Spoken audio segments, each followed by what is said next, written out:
Page 23. There comes a point in life when guidance stops feeling like advice and starts feeling like identity. You are no longer searching for direction, you are living from it. Choices are made with awareness, not urgency. Actions come from intention, not impulse. This shift does not happen overnight, it is the result of years of learning, unlearning, and choosing growth over comfort.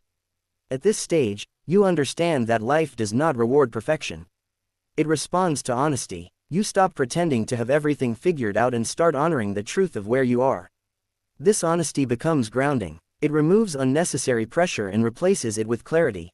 You no longer chase ideals that were never yours to begin with. Guidance also teaches you to respect time, not just as a measure of productivity, but as a teacher. Time reveals patterns, exposes false priorities, and confirms what truly matters. Things that once felt urgent lose their power. Things that once seemed small gain importance.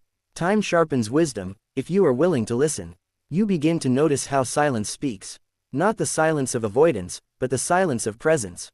In quiet moments, you recognize emotions before they turn into reactions. You understand thoughts before they turn into decisions. Silence becomes a space where guidance feels strongest. Another realization is that strength is not loud. True strength is calm. It does not argue to prove itself to be seen. A guided life carries confidence without arrogance and firmness without force. You learn that walking away from unnecessary conflict is not weakness, it is wisdom. As guidance deepens, your relationship with failure changes completely.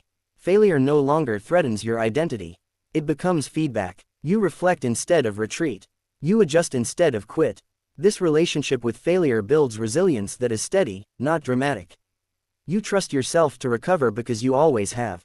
Guidance also refines how you define success. Success becomes alignment between who you are and how you live. It is measured by peace in decisions, not applause from others. It is seen in consistency, not comparison. You realize that chasing validation leads to exhaustion, while living truthfully leads to fulfillment. At this level of awareness, you become careful with energy. You recognize that attention is one of your most valuable resources. Where you place it determines how you feel, think, and grow. You stop giving energy to resentment, unnecessary guilt, and outdated versions of yourself. You invest it instead in learning, connection, and purpose. Guidance strengthens compassion, not just for others, but for yourself. You forgive past mistakes without rewriting history. You accept imperfections without lowering standards. Self-compassion allows growth without self-destruction. It creates space to improve without shame. You also understand that guidance does not remove loneliness. It teaches you how to sit with it. There will be moments when your path separates you from others, not because you are better, but because you are different. Guidance gives you the courage to walk alone when necessary, without bitterness or blame. At this stage, leadership appears naturally. Not through authority, but through example. People are drawn to consistency, calmness, and integrity. You influence without forcing, guide without controlling, and support without rescuing. This is the quiet power of a guided life.